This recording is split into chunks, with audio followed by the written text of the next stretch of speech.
है बाल्टी, वही एक जना हिलेगा बस पूरे पंडाल के लिए, दैट्स इट। तो वचन में लिखा कि जब कभी परमेश्वर ने कहा तुम ऐसा करो तो मेरी याद के लिए करो, कि जीसस क्राइस्ट ने एक रात पहले क्रूसिफिकेशन शुक्रवार को कल थी और आज रात प्रभु यीशु मसीह उस भोज को अपने चेलों के साथ ले रहे थे। उस भोज में जब परमेश्वर चेलों के साथ खा रहे थे तो उस टेबल के ऊपर, जो आज आपने प्ले में भी देखा होगा, आज की मीटिंग ऐसा लगता है कि हेवन ने डिजाइन की है, हेवन देख रहा है इस मीटिंग को, हेवन कर रहा है इस मीटिंग को। मुझे ऐसा लग रहा है कि मैं सिर्फ एक माइक हूं, जैसे मेरे हाथ में एक माइक है, इसका कोई रोल नहीं है उसे। मुझे लग रहा है कि मैं खुद एक माइक हूं और पवित्र आत्मा बात कर रहा है, दैट्स इट। तो मुझे ये मालूम है कि आज जब आपने वो प्ले देखा कि किस तरह से प्रभु यीशु मसीह बैठे हैं और चेले बैठे हैं, आपको मालूम है कि जो जीसस को पकड़वाने वाला चेला था यहूदा इस्करियोती, वो भी उसी मेज के ऊपर था और जीसस को ये मालूम था कि ये चेला मुझे पकड़वाएगा। इमेजिन करो आप कहीं बैठे हो और आपको मालूम हो कि ये आदमी आपको मारने का प्लान कर रहा है और वो आपके सामने बैठा है और आपको उसका पूरा प्लान मालूम है। लेकिन ये बात साबित होती है कि प्रभु यीशु मसीह का जो फोकस था, जो प्रभु यीशु मसीह का प्रेम था पिता के लिए, क्योंकि वो प्रार्थना कर रहे थे अपने स्पिरिट में कि पिता हो सकता है तो ये कटोरा टल जाए, लेकिन मेरी नहीं तेरी मर्जी पूरी हो। कई बार जब आपका विरोध हो रहा होता है, आपको लगता है ये विरोधी है, ये आपका दुश्मन है, आप उससे नफरत करने लगते हैं, लेकिन कई बार परमेश्वर ऐसा करता है आपको नेक्स्ट लेवल पर लेके जाने के लिए। परमेश्वर कई बार ये ऐसा करता है आपके विश्वास को परखने के लिए, आपकी सामर्थ्य को बढ़ाने के लिए। लेकिन जब आप नफरत करने लगते हैं लोगों से, आप परमेश्वर की उस डिवाइन प्लान को भूल जाते हैं कि परमेश्वर ऐसा आपके साथ क्यों कर रहा है। जीसस ने मालूम था कि ये चेला मुझे पकड़वाएगा और ये चेला जाके अब बताएगा और मुझे पकड़वा कर मुझे मरवाएगा, लेकिन जीसस को मालूम था कि ये सब कुछ पिता के प्लान से मैं कर रहा हूं। पिता ये चाहता है कि ये कटोरा मैं पीऊं, मैं क्रूसिफिकेशन पे जाऊं, क्रूस उठाऊं, मारा जाऊं, गाड़ा जाऊं, फिर तीसरे दिन मुर्दों में से जी उठूं। आप इमेजिन करो जीसस क्राइस्ट का फोकस कितना ग्रेट था, कितना महान था कि सामने उनका कातिल बैठा है, पकड़वाने वाला बैठा है और जीसस ने अपना पेशेंस नहीं खोया। हमारे जैसा कोई होता तो उसको दो जरूर मारता जोर से कि तेरी वजह से आज ऐसा हो रहा है, कर भी लेता काम लेकिन उसको मारता भी। पेशेंस जीसस क्राइस्ट के अंदर था कि मालूम था ये चेला है वही चेला जो अब मुझे पकड़वाएगा, जो मुझे बेच के आ चुका है, जो सिक्कों में मुझे बेच चुका है। बस अब मेरा इंतजार कर रहा है कि कब मैं वो रात आए और वो जाके जब वो लोग आए तो मुझे चूमे और ये बोलेगा कि मैं जिसको चूमूंगा उसी को पकड़ लेना, वही जीसस क्राइस्ट होंगे। अब इमेजिन करो जब जीसस उस मेज के ऊपर थे तो जीसस को मालूम था कि यही चेला मुझे पकड़वाएगा और फिर भी जीसस ने उसको गाली नहीं दी, जीसस ने उसको धमकी नहीं दी, उसको नरक जाने का थ्रेट नहीं दिया, उसको टांग टूटने का थ्रेट नहीं दिया, उसको मरने का थ्रेट नहीं दिया, उसको गाली नहीं दी, उसको श्रापित नहीं किया। बस यही कहा कि भला होता कि तू वो ना होता, कि ये पाप तुझसे ना होता। इमेजिन करो जब आप उस भोज को, जीसस ने कहा ये मेरा शरीर है, ये मेरा लहू है। क्यों आज हम प्रभु भोज ले रहे हैं? जीसस ने कहा जो मुझे खाएगा वो मेरे जैसा बन जाएगा, मेरा जीवन उसमें प्रवेश करेगा। एक आदमी को अल्जाइमर नाम की डिजीज हो गई। जब अल्जाइमर होता है तो वो आदमी बूढ़ा, अपनी उम्र से अधिक बूढ़ा हो जाता है, हर चीज उसकी लो हो जाती है, मरने के कगार पे वो पहुंच जाता है। उसके फैमिली मेंबर्स ने उसे होली कम्युनियन के बारे में बताया कि जीसस ने कहा जो मेरा बदन खाएगा, मेरा लहू पिएगा, उसमें जीवन है। ये कोई सांकेतिक चीज नहीं है, सिंबॉलिक नहीं है, ये रियल है। जीसस ने कहा आपके ब्लड में अगर टेस्ट किया जाए तो आपके ब्लड के टेस्ट को देखकर डॉक्टर लोग बता देंगे कि आप क्या खाते हैं। आपके यूरिक एसिड लेवल अगर ज्यादा है वो बता देंगे आप चिकन ज्यादा खाते हैं, आप पनीर ज्यादा खाते हैं या आप दाल ज्यादा खाते हैं। तो आपके ब्लड लेवल से, ब्लड से सब बता देते, क्योंकि आपके ब्लड में वही है जो आपने खाया है। तो जब हम जीसस को खाते हैं, हमारे ब्लड में फिर जीसस ही आ जाते हैं, जीसस की लाइफ आ जाती है। तो जीसस ने क्या कहा कि जो मुझे खाएगा उसमें जीवन बना रहेगा। यीशु ने खुद कहा है कि अगर तुम खाओगे तो मेरा जीवन तुम में आ जाएगा। कौन सा जीवन? अब आप देख लो जीसस का जीवन कैसा था, कैसा था परमेश्वर का जीवन। अब जब यूहन्ना 6 उसकी 53 आयत को पढ़ते, यीशु ने उनसे कहा, मैं तुमसे सच सच कहता हूं, जब तक तुम मनुष्य के पुत्र का मांस ना खाओ और उसका लहू ना पियो तो तुम में जीवन नहीं है। परमेश्वर ने कहा, मेरा मांस और मेरा लहू तुम्हें खाना पड़ेगा। जो मेरा मांस खाता और लहू पीता अनंत जीवन उसका है, और मैं अंतिम दिन उसे जिला उठाऊंगा। और आप जानते हैं, इस बात को सुनने के बाद चेलों ने ठोकर खाई। कहते ये कैसे हो सकता है, ये कैसे हो सकता है? हम किसी मनुष्य का मांस और लहू हम क्यों खा सकते हैं? लेकिन जीसस ने कहा, ये मेरा शरीर है। रोटी को लिया और तोड़ा कि ये तुम्हारे लिए मेरा शरीर तोड़ा जाता है। यानी ये एक सेक्रीफाइस है, ये एक बलिदान है जो क्रूस के ऊपर मेरे शरीर का होगा तुम्हारे लिए। परमेश्वर ने कहा, ये लहू का बलिदान तुम्हारे लिए होगा कि तुम्हारे पापों के कारण मेरा जवानी का जो गाढ़ा लहू है वो बहाया जाएगा। हालेलुया। और वचन कहता है, परमेश्वर ने कहा, ये नई वाचा का लहू है। जब आप लहू को पीते हैं आप ग्रेस में प्रवेश कर जाते हैं। कौन सी ग्रेस? कि आप पुराने नियम में किसी किसी पर आत्मा उतरता था, किसी किसी के ऊपर परमेश्वर की कृपा होती थी, पर परमेश्वर ने कहा, जो मेरा लहू पिएगा, मेरा बदन खाएगा और इस नई ग्रेस, नई वाचा के लहू के ऊपर विश्वास करेगा, अब जो कोई परमेश्वर को ग्रहण करेगा उसके ऊपर ग्रेस आ जाएगी। अब उसे पुरानी व्यवस्था के अनुसार नहीं जीना पड़ेगा। अब किसी किसी के आत्मा नहीं आएगा, सब मनुष्यों के ऊपर मेरा आत्मा उंडेला जाएगा। तुम्हारे बेटे बेटियां भविष्यवाणी करेंगे, तुम्हारे दास दासी के ऊपर परमेश्वर ने कहा, मैं अपना आत्मा उंडेलूंगा। वो उन्हीं लोगों के लिए कहा जो उसके लहू को और उसके बदन को खाते हैं और परमेश्वर की कुर्बानी को रिसीव करते हैं। परमेश्वर ने कहा, जो इस कुर्बानी को ग्रहण करेंगे, मेरे भोज को खाएंगे, मेरे लहू को पिएंगे, वो नई वाचा में प्रवेश कर जाएंगे। अब आप खुद एक याजक हैं, आप खुद एक राजा हैं। आपको परमेश्वर के पास जाने के लिए किसी याजक की जरूरत नहीं है। आपको पाप माफ करवाने के लिए मेरे पास आने की जरूरत नहीं है। बाइबल कहती है कि एक दूसरे के सामने अपने पापों को मान लो, लेकिन अब आप डायरेक्ट परमेश्वर से प्रार्थना कर सकते हैं, डायरेक्ट परमेश्वर से पापों को माफ करवा सकते हैं, डायरेक्ट परमेश्वर के अनुग्रह के सिंहासन के सामने जाकर मांग सकते हैं जो आपको चाहिए। आमीन। और परमेश्वर ने क्या कहा? परमेश्वर ने कहा कि ऐसी चीजें तुम जब इकट्ठे होते हो किया करो। यूनिटी सिखा, परमेश्वर में यूनिटी में रखना चाहते हैं, एक मन रखना चाहते हैं। पुरानी कलीसिया बाइबल कहती है, एक चित्त, एक मन, एक मनसा थी, कोई अलग मनसा नहीं थी। मेरी मनसा भी सुसमाचार प्रचार की है कि लोगों को बताएं, भारत के लोगों को बताएं कि प्रभु यीशु मसीह धर्म परिवर्तन करने नहीं आए हैं। वो धर्म परिवर्तन करने आए होते तो हम बताते कि हाँ, हम अब आपका धर्म परिवर्तन करना चाहते। किस चीज का डर है हमें? किसी चीज का नहीं। लेकिन परमेश्वर ने कहा, वो एक नया धर्म बनाने के लिए नहीं आया, वो आपको जीवन देने के लिए आया। हम सुसमाचार लोगों को सुनाएं कि प्रभु यीशु मसीह तुम्हारे कलेशों से छुटकारा देने के लिए, तुम्हारी बीमारियों से तुम्हें आजाद करने के लिए, तुम्हें शांति देने के लिए उन्होंने सब कुछ सहा है। हालेलुया। तो वचन क्या कहता है?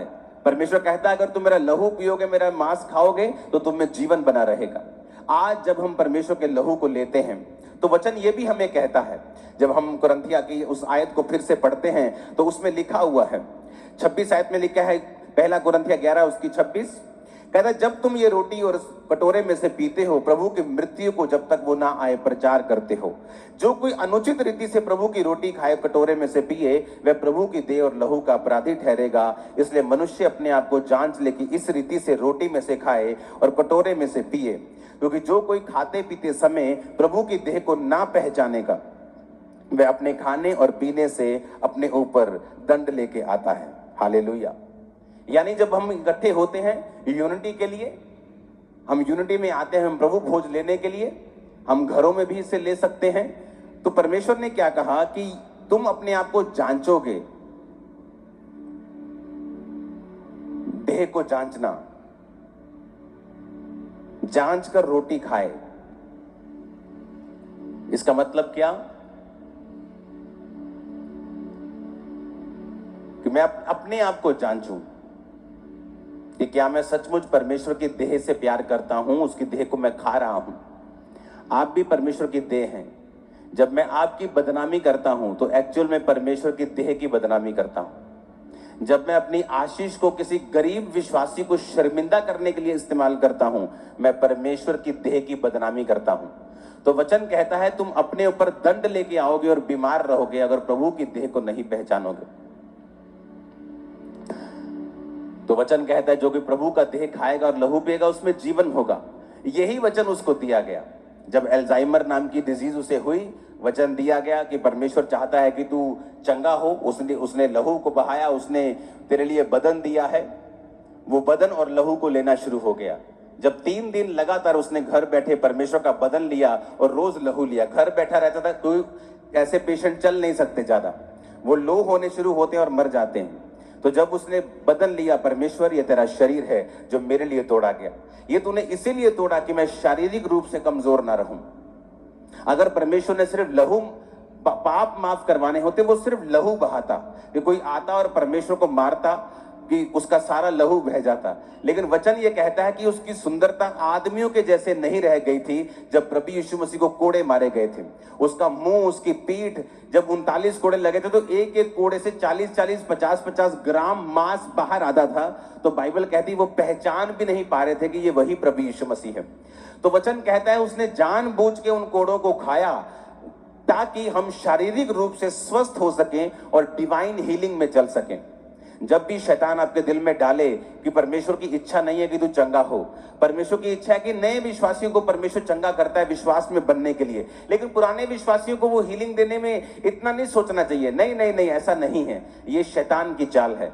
परमेश्वर ने वो लहू इसीलिए बहाया, वो कोड़े इसीलिए खाए, वो कोड़े इसीलिए खाए, वो शरीर इसलिए तोड़ा कि तुम डिवाइन हेल्थ में भी चल सको। जब उसने 3 दिन वो लेता रहा, रोज बदन को लेता था, बोलता था प्रभु तेरे वचन में लिखा है ये शरीर तूने मेरे लिए तोड़ा, मैं इस शरीर को खाता हूं। जूस को लेता था, बोलता था परमेश्वर ये जूस नहीं तेरा लहू है जो तूने मेरे लिए बहाया। रोज वो उसे पीता था।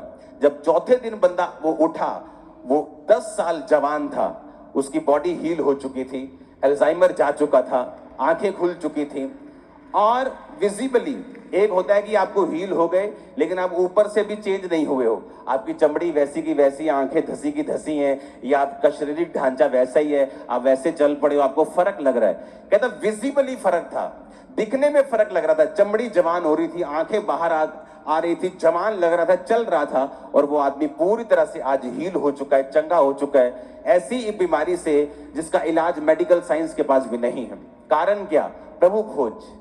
जब आप प्रभु भोज की ताकत को समझते हैं, इसलिए तो कहा जाता है कि विश्वासी एक दूसरे को माफ करे, क्योंकि जिस प्रभु का आप भोज ले रहे हैं, ये जानते हुए कि मेरा कातिल इसी मेज के ऊपर बैठा है, तब भी वो पेशेंस रखता है। इमेजिन करो आप उस प्रभु के शरीर को खा रहे हो, तो आपको कैसा फोकस और कैसा पेशेंस आपको रखना चाहिए अपनी लाइफ में। और जब आप इस प्रभु भोज को समझ के लेते हो कि मेरे परमेश्वर ने सब कुछ जानते हुए भी, आंखों के सामने होते हुए भी अपना पेशेंस नहीं खोया, अपना आपा नहीं खोया, कहीं भी गाली नहीं निकाली, कहीं भी गुस्सा नहीं किया, तो परमेश्वर ने जब हम उसको जो ग्रेस हमें दी है कि हम उसी शरीर को खा सकते हैं, मैं आपको आज प्रॉमिस देता हूं, आप उस परमेश्वर के शरीर को आज खाओगे और उस परमेश्वर के लहू को आज पियोगे जिसमें इतना पेशेंस था। जो अमीरों का अमीर क्या, ऐसे ग्रह वैज्ञानिकों ने ढूंढे हैं, मैंने आपको बताया था पहले भी, जो पूरी तरह से हीरे के बने हुए हैं। अगर उनको बेच दिया जाए तो इस धरती के ऊपर $100 की इतनी ढेरियां लगेंगी कि वो चंद्रमा तक पहुंच जाएंगी, ढेरियां इतनी होंगी। ऐसे ग्रह परमेश्वर ने बनाए हैं।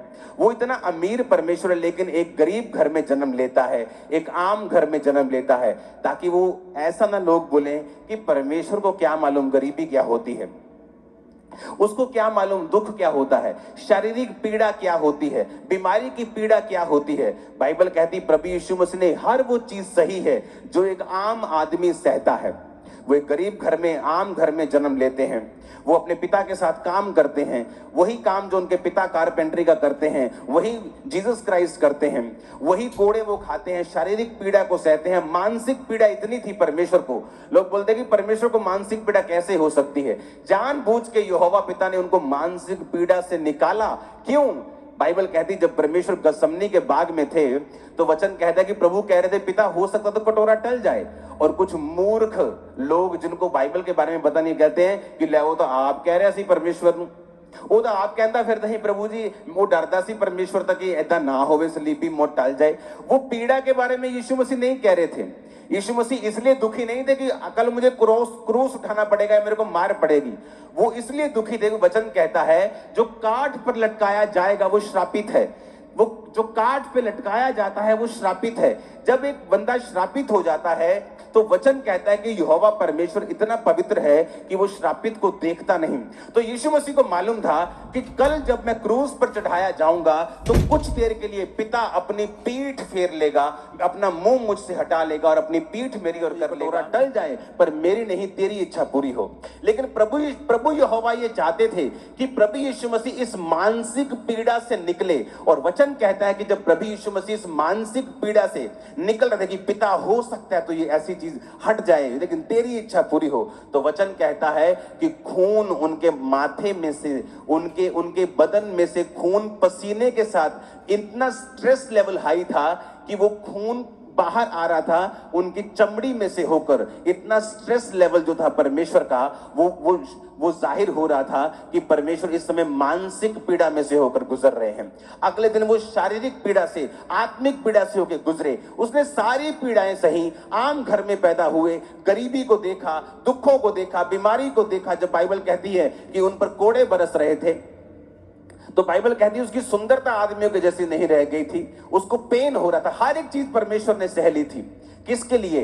आपके लिए। और जब आज आप उस भोज को खाते हैं, उस लहू को पीते हैं, आप एक तो जीसस क्राइस्ट के जैसा स्वभाव अपने अंदर पाते हैं। आप स्ट्रॉन्ग लाइफ को फील करेंगे कि आपकी स्पिरिचुअल लाइफ स्ट्रॉन्ग हुई है और ताकतवर हुई है। आप जीसस के जैसा पेशेंस पाएंगे, जीसस के जैसा फोकस पाएंगे, जीसस के जैसी दलेरी भी आज आपके अंदर आएगी। और मैं आपको बता रहा हूं, ये मेरी लाइफ का पर्सनल एक्सपीरियंस है। आप जब आत्मिक चीजें करते जाते हैं, कई बार आपको आपकी लाइफ में बीमारी एंटर करती है या कोई परीक्षा एंटर करती है या कोई ऐसी अनहोनी घटना आपके साथ होती है और आप सोचते हैं कि ये मेरे साथ क्यों ऐसा हो रहा है। आप प्रार्थना करते हैं, आप दुनियावी चीजें भी जो आपको करना है, आप मेडिसिन खाते हैं, कुछ भी करते हैं, दुनियावी तरीके से अपनी प्रॉब्लम को सॉल्व करने का यत्न करते हैं। लेकिन अगर आप आत्मिक चीजें करते जाएंगे, मैं आपको बता रहा हूं, ये प्रोफेसी है, परमेश्वर आपको सरप्राइज देंगे एक दिन अचानक से। और वो सरप्राइज उस दिन होगा जिस दिन आपने एक्सपेक्ट नहीं किया होगा। वो काम उस दिन होगा जब आपने सोचा भी नहीं होगा। आप सोचेंगे कि हाँ अब मुझे अगले महीने और सफर करना है, लेकिन सडनली परमेश्वर का आत्मा आपको छुएगा और बड़े काम आपकी लाइफ में करके आपको छुटकारे की तरफ लेके जाएगा।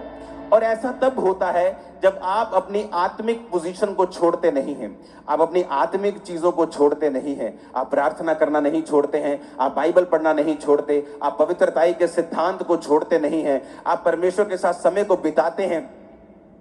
मैं पिछले कुछ दिनों में अचानक, मेरे को इंटरनेट का शौक नहीं है, मेरी वाइफ तो किसी भी ऐप पर भी नहीं, ना ये फेसबुक पे है ना इंस्टा पे है, मेरे फोन पे चीजें हैं। मैं अपनी मिनिस्ट्री का कुछ चेक कर लिया तो एक दिन मैं अपने फोन पे था और 4-5 मिलियनर बिलियनर लोग आए जो बहुत अमीर थे। उनकी इंटरव्यू हो रही थी, एक आदमी उनकी इंटरव्यू ले रहा था और सब में एक चीज कॉमन थी। सब कहते थे कि मैं जब 28 साल का था, मैं बाइबल पढ़ रहा था तो परमेश्वर ने मेरे से बात की बाइबल में से और तब से मेरी जिंदगी बदल गई। मैं ब्रिज के नीचे रहता था, आज मेरी हजारों करोड़ों की कंपनी है। सभी की लाइन सेम थी कि मैं बाइबल के साथ जुड़ा हुआ था, मैं परमेश्वर पर विश्वास करता था। कल मैं एक जगह बैठा हुआ था और वहां पे मैं अपनी टेस्टिमनी को दे रहा था और मेरे पास परमेश्वर की ओर से एक छोटी बाइबल, जो मेरी पहली बाइबल जो मैंने अपनी वाइफ को गिफ्ट दी, वो मेरे साथ थी और मैं उनसे बात कर रहा था। मैंने कहा मेरी लाइफ की हर बड़ी शुरुआत बाइबल से हुई है।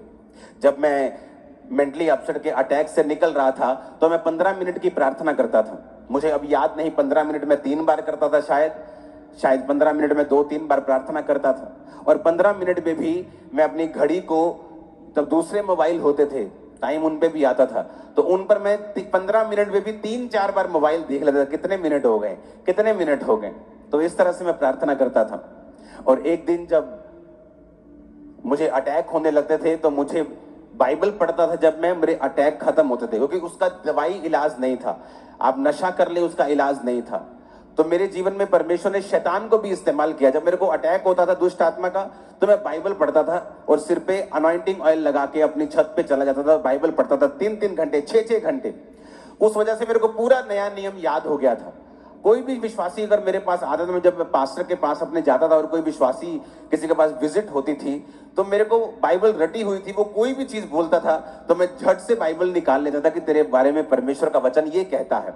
तो इतना परमेश्वर ने मुझे, इसलिए नहीं कि प्रभु से बहुत प्यार करता था, इसलिए कि परमेश्वर ने मुझे ऐसी सिचुएशन में डाल दिया कि मुझे बाइबल पढ़नी पड़ती थी, नहीं तो मेरे मेंटली अपसेट के अटैक खत्म नहीं होते थे।